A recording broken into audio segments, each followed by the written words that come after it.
nuestro Señor Jesucristo según San Lucas. Gloria a ti, Señor. Muchos han tratado de relatar ordenadamente los acontecimientos que se cumplieron entre nosotros, tal como nos fueron transmitidos por aquellos que han sido desde el comienzo testigos oculares y servidores de la palabra. Por eso, después de informarme cuidadosamente de todo desde los orígenes, yo también he decidido escribir para ti, excelentísimo Teófilo, un regalo ordenado a fin de que conozcas bien la solidez de las enseñanzas que has recibido. Jesús volvió a Galilea con el poder del Espíritu y su fama se extendió en toda la región. Enseñaba en las sinagogas de ellos y todos lo alababan. Jesús fue a Nazaret, donde se había criado. El sábado entró como de costumbre en la sinagoga y se levantó para hacer la lectura. Le presentaron el libro del profeta Isaías y abriéndolo encontró el pasaje donde estaba escrito: El Espíritu del Señor está sobre mí, porque me ha consagrado con la unción. Él me envió a llevar la buena noticia a los pobres, a anunciar la liberación de los cautivos y la vista a los ciegos, y dar libertad a los oprimidos y proclamar un año de gracia del Señor. Jesús cerró el libro, lo devolvió al ayudante y se sentó. Todos en la sinagoga tenían los ojos fijos en él. Entonces comenzó a decirles: hoy se ha cumplido este pasaje de la Escritura que acaban de oír. Palabra del Señor. Gloria a ti, Señor Jesús. Oremos un momento, hermanos, pidiendo a Dios una gracia especial. Iriam barandara siriam barandam. Gloria barandara siriam barasaram barandarai. Iriam barandara saram barandarai. Gloria barambara siria saram barandara saram barandaram. Iriam barambara sara siriam baranda. Gloria barambara sarambara siria sarambarandara. Iria sarambara sarandara siriam baranda. Gloria sarambarandara siria marandaram baranda. Iriam bara sarambarandara siriam barandara. Gloria sarambarandara siriam barambarandararam barandara. Señor, que se cumpla hoy tu palabra en nuestras vidas. Tú que vives y reinas por los siglos de los siglos. Amén. Buenos días, hermanos. Dos momentos va a haber de reflexión en esta homilía que quiero compartir con ustedes. La primera es la importancia de la palabra de Dios. El Papa Francisco este domingo ha declarado Día de la Palabra de Dios. Bueno, ¿por qué es importante? ¿Por qué el Papa Francisco pensó esto? Y la segunda parte va a ser el tema de la unción, que es lo que escuchamos en el Evangelio. Jesucristo dice es el ungido. Partamos primero, hermano, que pues dice uno de los grandes padres de la iglesia, San Jerónimo: desconocer la palabra es desconocer a Cristo. Y Cristo es la palabra encarnada. Acabamos de escuchar nosotros en la primera lectura cómo Esdras lee la palabra de Dios, la ley, al pueblo, y el pueblo, dice aquí, lloraba. Y es por eso que le dice aquí el Esdras que no es momento para estar triste. Más bien, alégrense, porque este día es consagrado al Señor. No estén tristes, no lloren, porque todo el pueblo lloraba al oír la palabra de la ley. ¿A qué nos lleva todo esto, hermano? Nos lleva a pensar cómo nosotros estamos primero leyendo la palabra de Dios. Aquí hay un ministerio que es la palabra, los lectores, los que lean la palabra de Dios. Y esto es importante, aprender a leer la palabra de Dios. Y después de aprender a leer la palabra de Dios, entender la palabra de Dios. Dice otro padre de la iglesia, entiendo para creer y creo para entender. No solamente es leer la palabra de Dios por leer, hay que entenderla. Y ahí vamos a ver que el Espíritu Santo nos ayuda a nosotros a entender, a comprender, a profundizar, a dejar que la palabra de Dios nos toque nuestra vida. El Salmo nos dice aquí, la ley del Señor es perfecta, reconforta el alma. El testimonio del Señor es verdadero, da sabiduría al simple. Los preceptos del Señor son rectos, alegra el corazón. Los mandamientos del Señor son claros, ilumina los ojos. Entonces, mire, leer la palabra de Dios es tan importante en estos tiempos que todos somos conscientes de lo que estamos viviendo en tiempo de pandemia. ¿Qué nos puede alegrar? ¿Qué nos puede levantar? Para que usted entienda esto que hemos leído del primera lectura de Esdras y Nehemías, que hablan los dos. Nehemías no es sacerdote, Esdras sí es sacerdote. Estos dos personajes que estamos ya saliendo del destierro, tiempo del destierro, por Dios fueron escogidos para reconstruir la ciudad, específicamente el templo. Ellos están en este proceso de reconstrucción del templo. Sabemos que ha sido destruido por los babilonios. Y están reconstruyendo el templo. Y en esta reconstrucción del templo, Esdras y Nehemías van encontrando la palabra de Dios. Y piense usted que toda la época de destierro no escuchaban la palabra de Dios. Por eso es cuando comienza Esdras a leer la palabra de Dios, ellos comienzan a emocionarse y comienzan a llorar.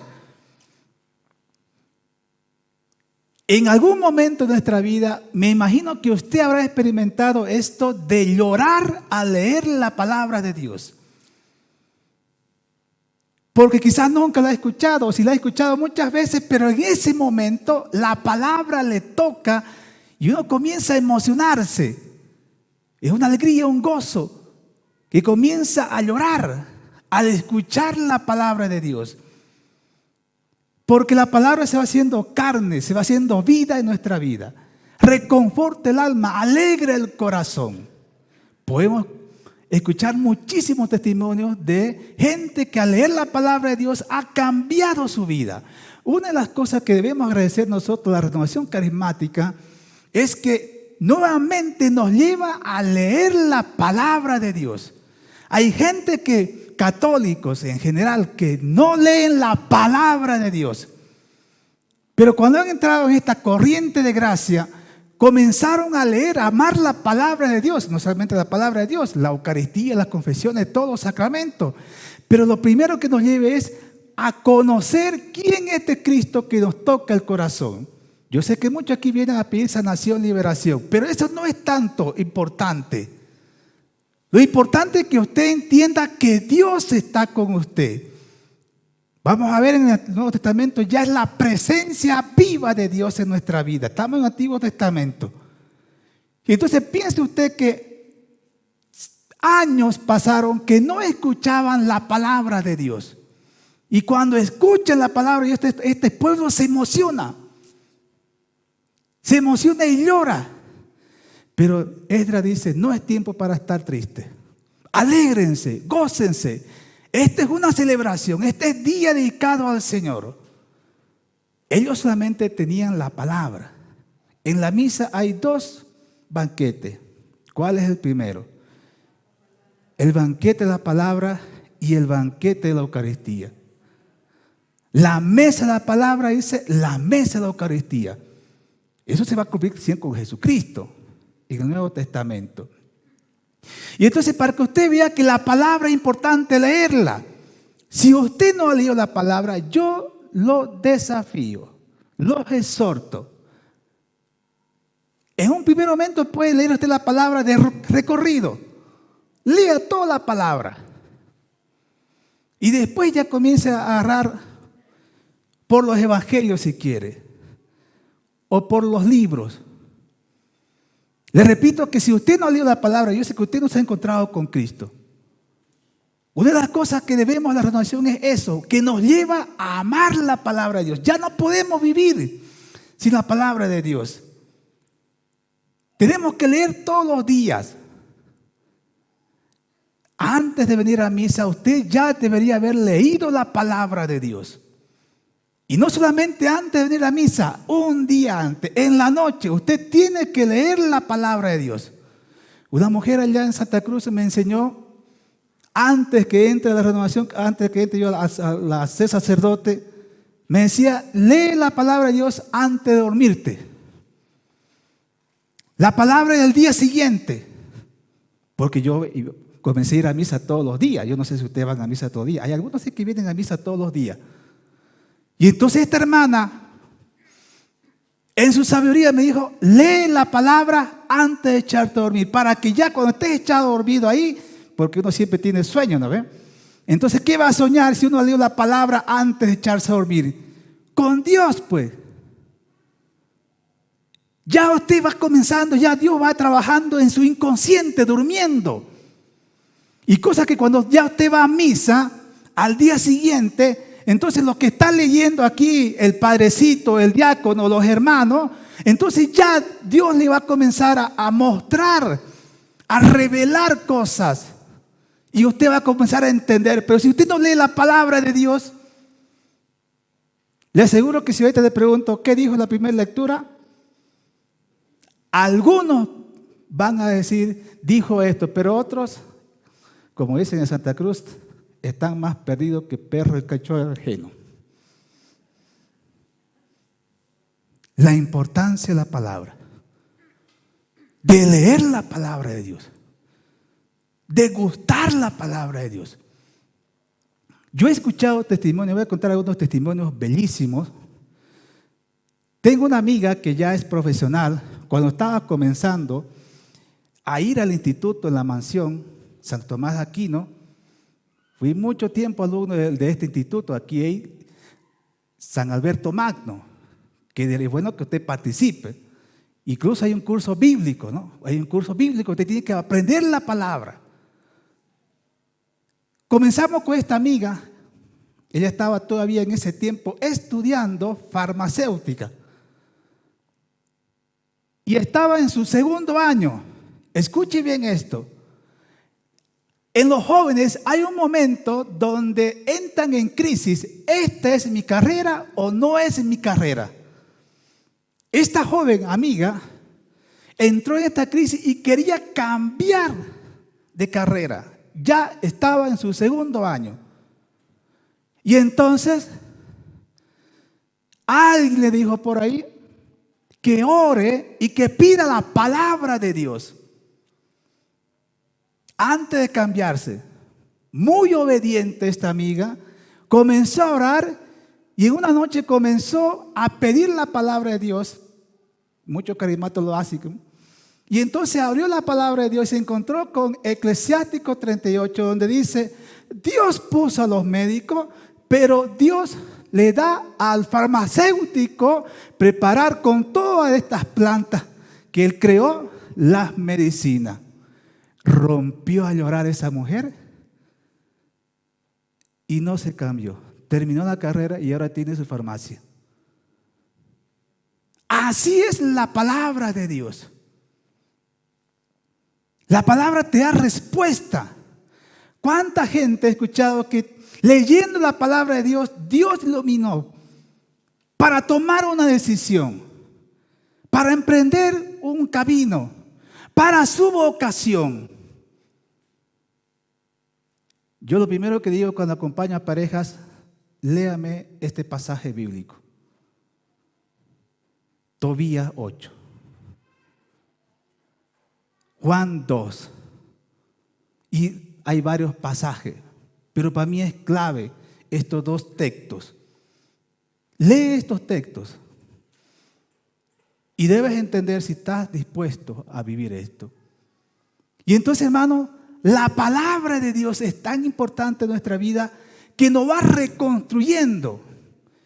El libro de Nehemías es para reconstruir el templo de Dios, pero a la vez que va reconstruyendo el templo de Dios, lo que escuchamos en este pasaje ahorita, es que también está reconstruyendo la vida interior del pueblo de Dios que hacía años que no escuchaba la palabra de Dios. Y por eso se emocionaban y lloraban. Porque no hay palabra más bella que reconforte el alma, que alegre el corazón, que da gozo, que da alegría. Dice un salmo que rezamos nosotros en laudes: tu amor o tu gracia, dicen algunas traducciones, vale más que la vida.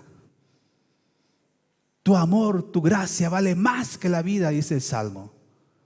Piensa en estas palabras. ¿Qué es más importante? ¿Qué vale más en su vida? Debería ser la palabra de Dios, debería ser Dios. Ahora, claro, para cuando nosotros ya experimentemos este amor, esta misericordia, este gozo, actúa el Espíritu Santo. Y aquí entramos a la segunda parte, hermano, donde dice el Evangelio que Jesucristo, de costumbre, comenzó su ministerio y comenzó a enseñar en las sinagogas.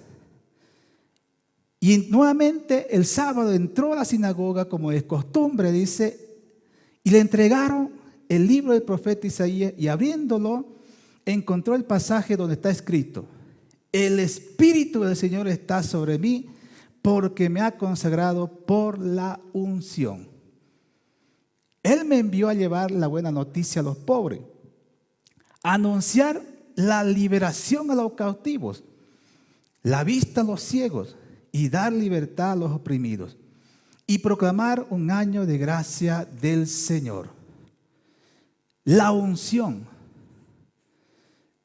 ¿Qué es la unción? Para entender esto de la unción, que hoy no se entiende y no es tan fuerte como en esos tiempos del Antiguo Testamento específicamente, y con Jesucristo más, y nosotros que somos ungidos ya desde el bautismo, mire, mucha gente no toma conciencia que es ungido por el Espíritu Santo desde el bautismo. Pero retrocedamos un poquito. ¿Dónde comienza esta unción? ¿Dónde el pueblo de Dios comienza a sentirse ungido? O el pueblo ve que esta persona está ungida. Estamos nosotros en Egipto, salimos de Egipto y ya estamos caminando hacia la tierra prometida, y en todo este caminar, aparte de Moisés, aparecen los jueces. El padre pastor la otra semana le ha estado dando duro a un juez. Le ha dicho de todo, y ahí entramos a los reyes. ¿Cuál fue el primer juez? Samuel. Y de ahí vienen los otros. Grandes jueces, por ejemplo, Sansón, Débora, Gedeón. Mucha gente se dio cuenta que la fuerza de Sansón no era algo que hacía ejercicio o tomaba pastillas, no sé qué toman ahora, ¿no? Para que se le hinchen y para que tengan fuerza, ¿no? Hoy pues esta ciencia. El otro día yo veo un programa, porque me recomendaron por la tarea que tengo de formador, una serie que se llama El Mentalista. Esa es una serie que miro porque el tipo es inteligente en detalles, se da cuenta de muchas cosas. Otra serie que miro también es pues de investigación, La Ley y el Orden. Esa es otra serie que miro para vernos la gente cómo actúa, cómo piensa. Entonces me voy metiendo en este mundo. Y otra es también de investigación de New York y de Miami, todas estas cosas. Y en una de esas series mostraba que murió uno porque le inyectaron demasiada, no sé qué cosa, ¿no? Para crecer y tener fisicudo. Y entonces Sansón no usaba eso.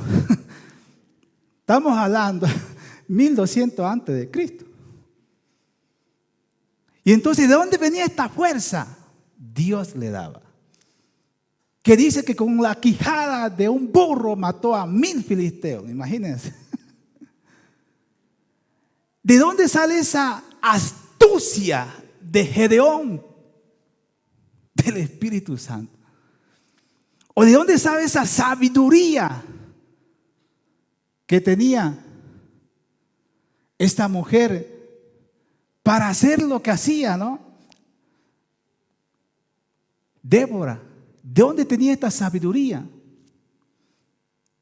Y entonces, hermanos, pues estos jueces lo que hacían era poner a Dios o poner la justicia de Dios en ese pueblo. O también estos jueces eran los que ajustaban la historia. Los jueces eran los que ajustaban la historia de la humanidad. Hermanos, todos nosotros, la humanidad, y esto es prueba de que muchas veces nos desajustamos. No estamos ajustados. Y alguien tiene que ajustarnos. Ponernos en el plan, en el proyecto divino de Dios, que muchas veces nosotros hemos olvidado. Estos son los jueces. Y entonces ajustan la historia. Pero claro, surge en personas concretas. Les voy a poner un ejemplo que el Padre Pastor lo ha puesto en esta semana. David. Saúl y David. Esta semana hemos leído todo esto. Entonces, miren, resulta que este pueblo, todo este tiempo ha sido puro guerras, y las guerras en esos tiempos no es como ahora.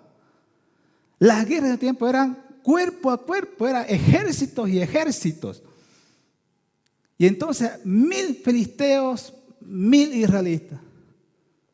Y entonces, ¿cómo ganar? A veces había empate. Pero Dios surge ahí a esto que es una gracia especial, un don especial, un plan divino. Entonces, ¿qué pensar de David? Un muchachito, dice, que tenía buena presencia, pero era bajito, no era alto, y Goliat, que era de 30 metros. Me imagino que David debe tener unos 60, pongámosle. Y Goliat tenía 30 metros, o sea, enorme, preparado en todo aspecto para la guerra, armado, como se dice, ¿no? Y entonces va David con una onda. ¿De dónde le sale esta astucia de vencer a ese Goliat con una onda y una piedra y encima le corta la cabeza? El pueblo le dice: Saúl mató a 1000. David, ¿saben ese canto ministerio? Saúl mató a 1000, David a 10,000. No lo saben. Bueno. Entonces, para que usted piense que ya el pueblo detectaba en cierta persona una unción que hacía algo que lo diferenciaba de todos los demás. Porque en esas guerras todos podían estar empate. Pero la unción es el toque de Dios que marca una diferencia en el combate, que muchas veces es igual, cuerpo a cuerpo. Estamos hablando 1200 antes de Cristo. No como ahora que mandan una bomba lacrimógena y llena de y venena y no hay pelea. Lo que usaban ya eran lanzas, ¿no? Espadas, eran de hierro, cobre. Esos dos metales utilizaban nada más. Ahora, ¿qué cosa utilizan? Entonces, hermanos, la unción es el toque de Dios que marca una diferencia en un combate que era demasiado igual. Ese toque de Dios que hace que la persona actúe a un nivel divino, distinto. A eso llama unción. La unción está marcada por un sello decisivo, una fuerza, una gracia de Dios que acompaña a la persona para que pueda realizar que no es uno más. Es alguien que supera por su fuerza, por su sabiduría, por su astucia, por su sagacia. Eso llamamos unción. Dice Tomás de Aquino, hablando de los dones del Espíritu Santo, el que camina por las virtudes actúa de una manera notable, pero a nivel humano. Pero el que actúa movido por el Espíritu, actúa según el plan, según el tamaño de la obra de Dios. A eso llamamos unción. A eso nosotros llamamos unción. No es lo mismo actuar por las virtudes humanas que tenemos, que todos tenemos virtudes. Pero es muy diferente actuar por los dones del Espíritu Santo. Ahí hablamos de gente ungida. Y vemos en la historia santos que han hecho cosas increíbles que no se puede imaginar. Estas personas son ungidas. Y hermanos, la unción ya vemos en el Antiguo Testamento en estas personas. Esdras y Nehemías eran personas ungidas. Esdras no es un político, es un sacerdote. Nehemías sí es un político. Un hombre que va a levantar al pueblo. Tiene una capacidad de levantar el templo, levantar al pueblo. Ojalá nuestras autoridades sean ungidos, se sientan ungidos. Un detalle más para terminar, para que vea usted la diferencia en esto de la unción del Antiguo Testamento y de ahora, ya enganchándolo con Jesucristo. Piense usted que en estas grandes batallas que se daban en estos pueblos antiguos, ¿qué quedaban? Gente ciega, mutilada, herida, paralítica, prisioneros, muertos. Pero cuando viene Jesucristo, mire la victoria que hace Jesucristo con todos. En la antigua batalla que habían, ganara quien ganara, siempre quedaban esto: ciegos, tulidos, mutilados, heridos, muertos, prisioneros. Quien ganara, quien ganara. Pero la victoria que nos da Jesucristo con la unción del Espíritu Santo, lo dice aquí el Evangelio, que Él fue enviado a enviar la noticia a los pobres, dar libertad a los cautivos, dar la vista a los ciegos, dar la libertad a los oprimidos. Es decir, hermanos, que la historia está siendo mutilada, está siendo flagelada. Vemos nosotros hoy la pandemia, cómo la historia está siendo prisionera del miedo, del terror, la cultura de muerte que habla, los descartados que habla el Papa Francisco. Bueno, a esta historia viene Jesucristo y levanta, libera, sana, reconstruye, salva. Esto es la unción del Espíritu Santo que hace Jesucristo, que anuncia hoy día. Hoy día se ha cumplido para usted. Si usted está prisionero, si usted tiene miedo, si usted está enfermo, si usted está encarcelado, hay prisioneras, hay prisioneros que están internamente esclavizados. No estamos hablando de cárceles externas, estamos hablando de cárceles internas. Bueno, Cristo puede liberarlo. Porque la diferencia entre la unción del Antiguo Testamento, que eran en personas específicas, que solamente había un toque. En cambio, en la unción del Nuevo Testamento, comenzando Jesucristo, es la presencia misma de Dios en nuestra vida. La presencia misma de Dios en nuestra vida. Desde el bautismo, si usted es bautizado, ya está ungido por el Espíritu Santo. Y si hace la primera comunión, recibe al mismo Cristo. Y si hace la confirmación, recibe los dones, la plenitud del Espíritu Santo. Y si usted se casa, recibe al mismo Dios. Todos los sacramentos son unción. ¿Cuánta gente no quiere confesarse? ¿Cuánta gente no viene a misa? ¿Cuánta gente no quiere casarse? Se están perdiendo la unción de Dios. Y Dios viene a liberarte, a reconstruirte, a recrearte. Esto es la unción. Amén. ¿Ahora creen en la palabra de Dios? Si no creen en el Espíritu Santo, voy a orar para que no lo deje dormir hoy día. Le jale la pata y lo despierte a que lea la palabra de Dios. Haga un compromiso. Yo solamente le doy la idea. Haga un compromiso usted de toda la noche, antes de echarse a dormir, lea el Evangelio del día siguiente. No solamente el Evangelio, la primera lectura del Salmo del día siguiente. Y verá usted lo que hace Dios. Amén. Nos ponemos de pie y vamos a decir juntos.